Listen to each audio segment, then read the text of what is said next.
Power reversals in real estate negotiations, how they can cost you a bunch of money and potentially even cost you the deal.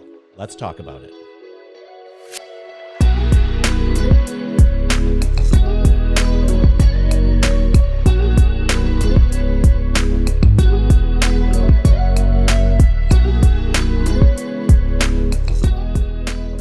Hey everybody, if we've never met, my name is David Myers. I'm a real estate agent with eXp Realty here in Cape Coral, Florida. I specialize in waterfront property and I have done since 2003.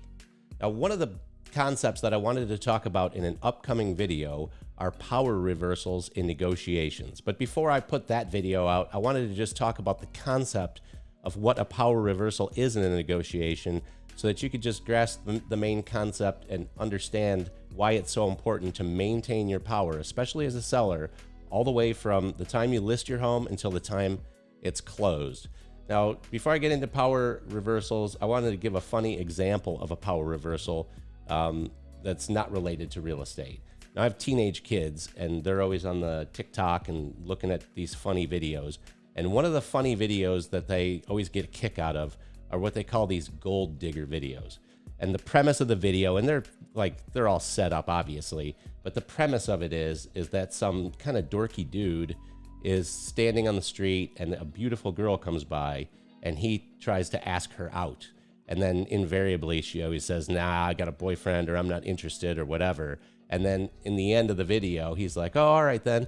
And then he just like casually walks over to like a $400,000 Lamborghini or a Ferrari or something like that. And then at that point, when she sees that this is his car, now all of a sudden she's like, oh, hey, well, you know, maybe I don't have a boyfriend type thing. And the whole balance of power shifts.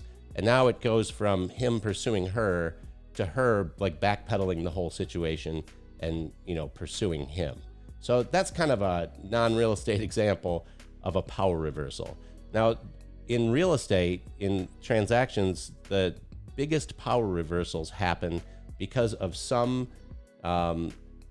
usually a repair or something that was undisclosed or something that comes out between the contract and the end of the inspection period, where all of a sudden, you know, because as the seller, you're holding all the cards. You have the waterfront house that the buyers all want, and they have money that they want to give you.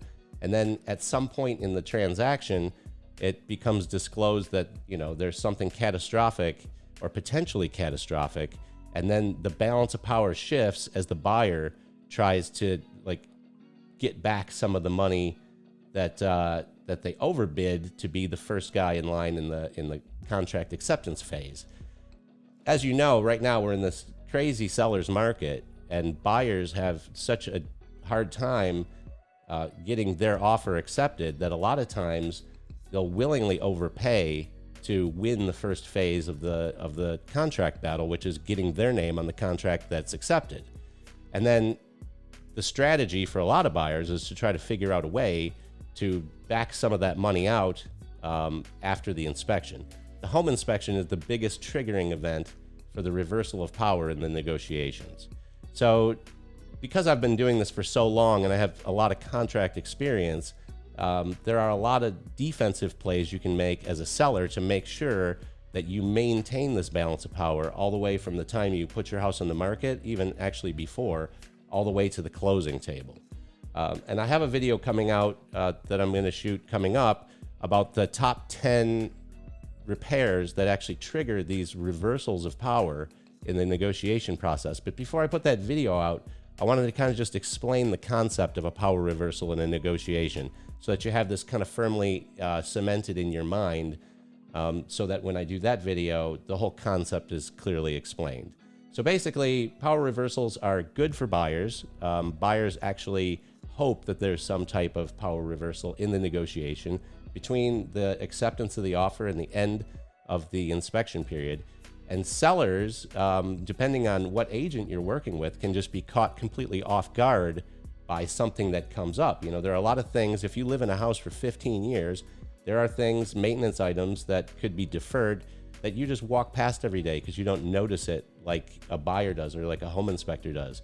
And the critical thing is to make sure that you know, I mean, you don't have to necessarily fix everything, but everything that's wrong with your home, you have to know about it so that you can disclose it in the seller's disclosure, which is given to buyers before they make their offer, so that the price that they offer, you know, all of those different items are baked in, so to speak, so that they already knew about it.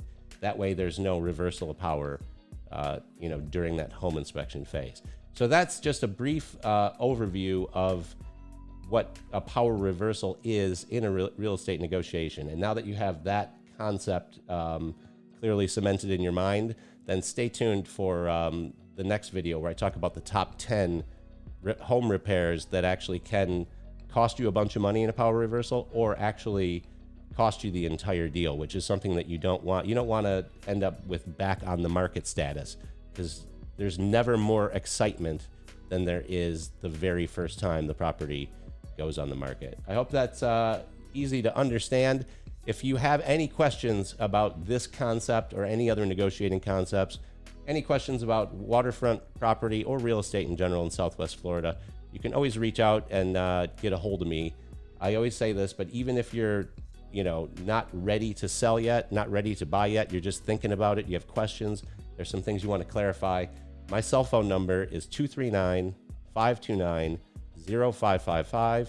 My email address is waterfrontluxury@gmail.com. If you're watching this video on Facebook, then you can like my page so that you see these videos when they come out.